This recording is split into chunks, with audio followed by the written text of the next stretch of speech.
Welcome back. Hope you had that break before joining again. In the last lecture, we learned how to build rapport using non-verbal communication signals. Let me assure you, it is incredibly magical, and the more you practice it, the more magical it begins to get.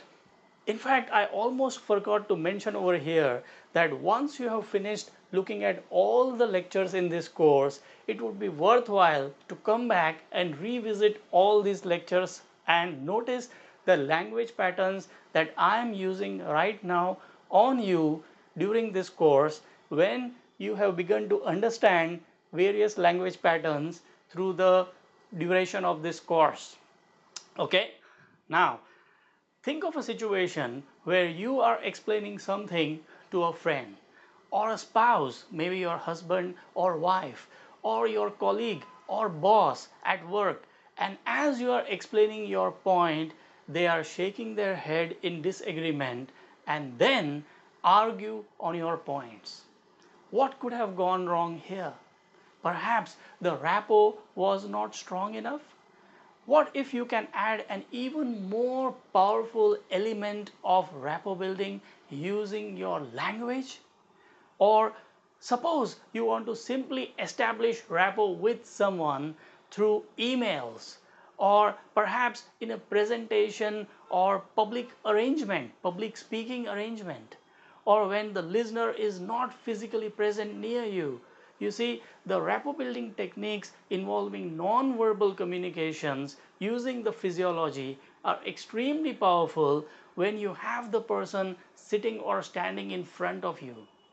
But when you need to do remote rapport building across emails or on phone calls or on brochures which you want to send out to people about your products or services, how would you use rapport building there? In all such situations, you can use a linguistic rapport building technique called rapport hooks. Now, what are rapport hooks? Rapport hooks are actually subconscious cues strategically placed throughout your conversation to generate interest in what you are saying. The goal is to build a state of curiosity. Remember, curiosity opens up the critical factor.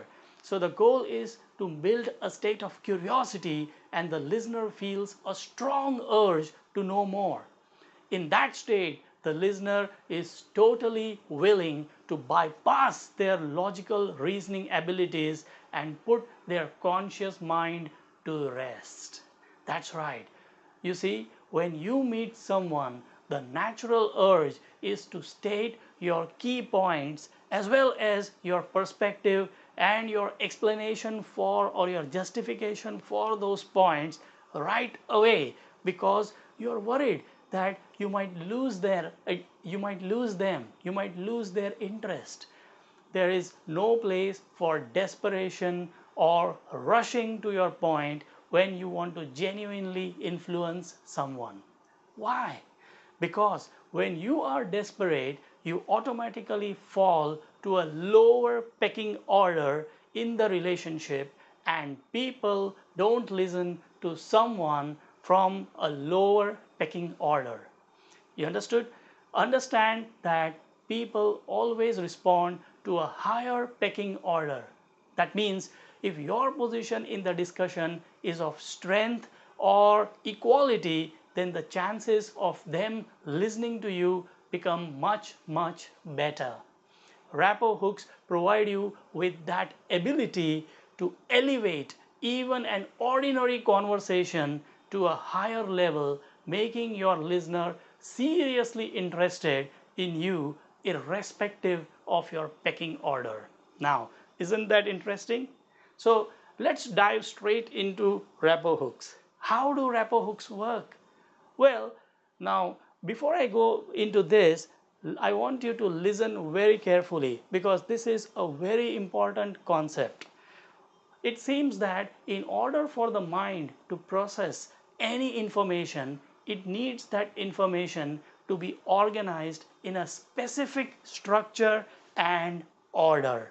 Yes, so if the information is not present in that order, then the natural tendency of our mind is to park or buffer the incoming information and then reorganize it in the right way before ingesting it. This order typically involves addressing the following questions. So our mind is actually looking for answers to these following questions in this specific order. First question, what is the issue?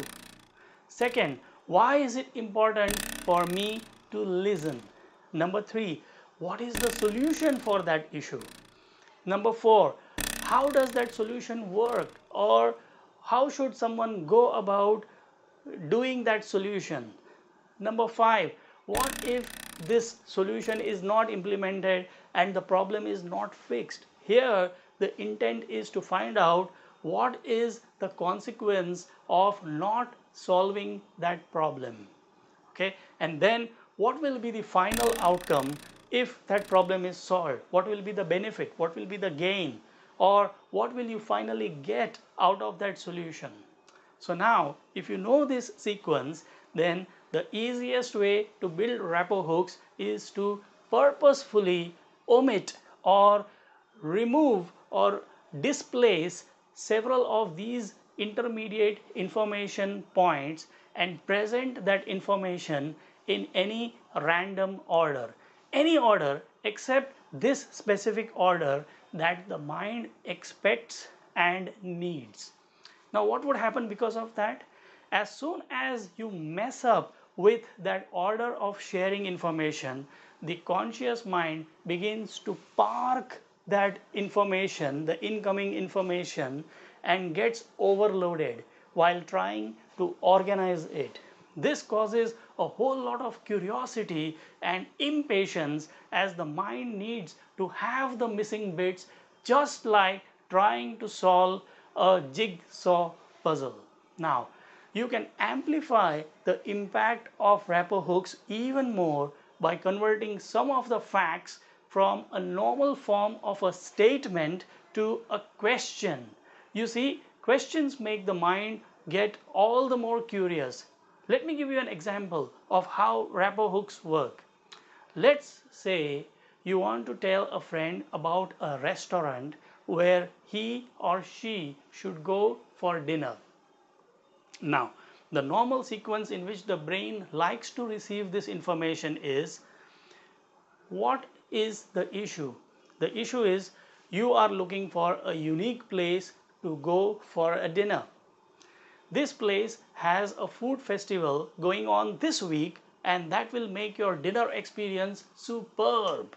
Now this is the why. Why should I listen to you?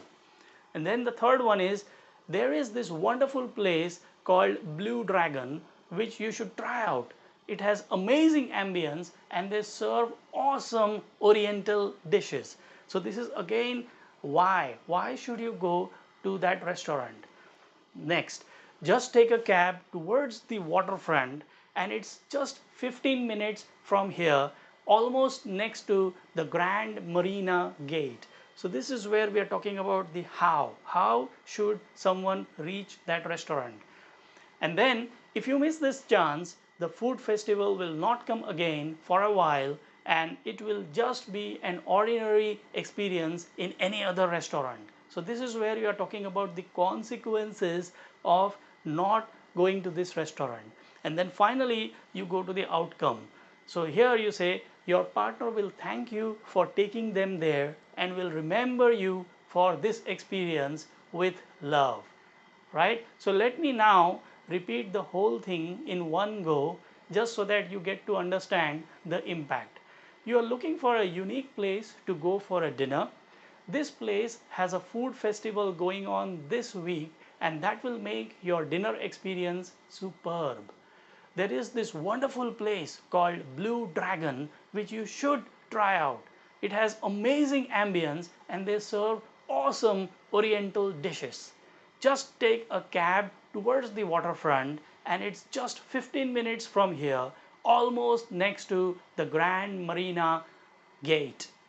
If you miss this chance, the food festival will not come again for a while and it will be just an ordinary dinner experience in any other restaurant.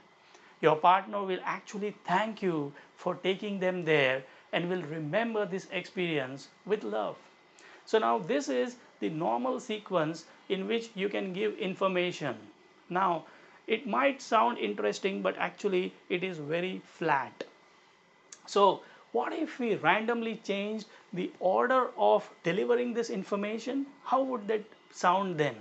And also, what if we present some of these statements in the form of questions? Let's give it a shot and see how that sounds. Okay? Looking for a unique place to go for dinner? How about a place where your partner will surely thank you and remember this experience with love? Wouldn't you like that? Just think about it. This place has something special going on this week, and that will make your dinner experience awesome, absolutely awesome. And let me tell you, if you miss this chance, it won't come again for a while, and it will be just an ordinary experience in some other restaurant like you would go to any other place. Now, the best part is it's just 15 minutes from here, almost next to the Grand Marina Gate. There is this wonderful place called Blue Dragon, which you should try out. It has amazing ambience and they serve awesome oriental dishes.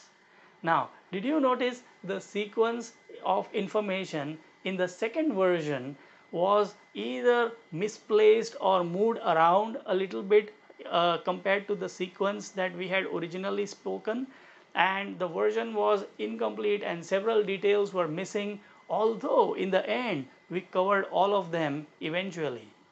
And that's what hooks the person in, and that creates a sense of curiosity. People get hungry, the listener would get hungry to know more. Rapport hooks are convenient hooks that create and sustain a rapport throughout a conversation. Let's say in a sales situation, when you feel you are losing your client, you can actually introduce a rapport hook that gets your client back.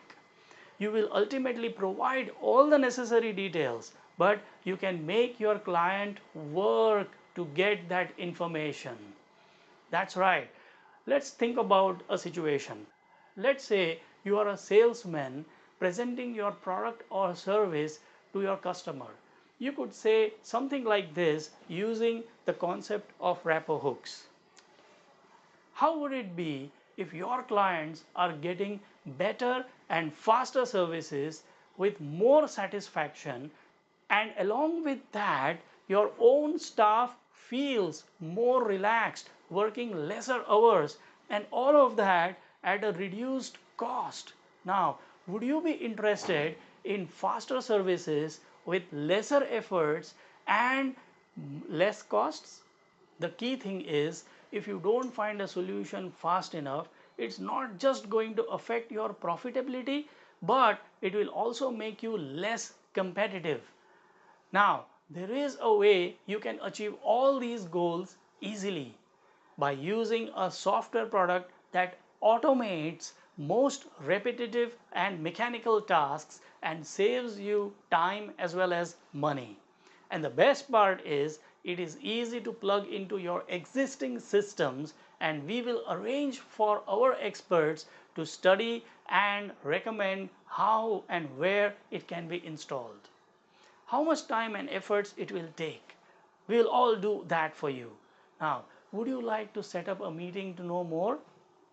Now, I want you to look at the sequence which we used in this narration and notice how we have moved that sequence from the original structure which the brain needs to process the information to a different structure, and that makes this version a lot more interesting and hooks the listener to listen and keep listening.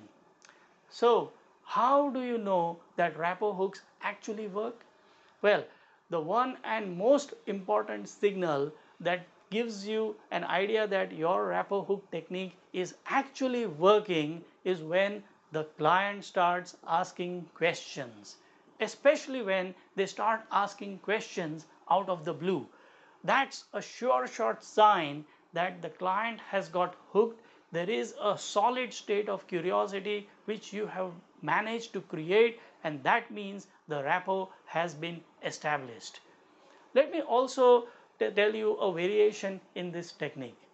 You could also use rapport hooks in a slightly different way. We call that as a fractionation technique. In that technique, we alternately add a little bit of extra information after the client has spoken something or made some comments. So we don't just go straight and talk from the beginning to end our entire narration, but we actually wait and allow the clients to participate in the conversation, and each time that we get a chance to talk, we actually share a little more information which the client can use as part of the rapport hook strategy.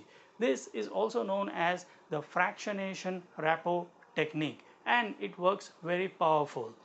So friends, pick up a topic from your routine conversation with someone and try rearranging the order of providing that information such that it helps you set up rapport hooks, and watch how it increases the curiosity in your listener and gets them drawn into the discussion.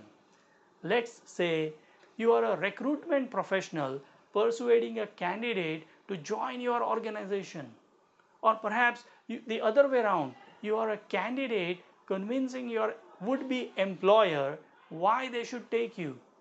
Or how about getting your 10-year-old to do his maths lessons? The possibilities are enormous. You can think of virtually any situation and build rapport hooks using the structure mentioned in this lecture. Try it and let me know how well it worked for you. Thank you, and see you again in the next lecture. Bye bye.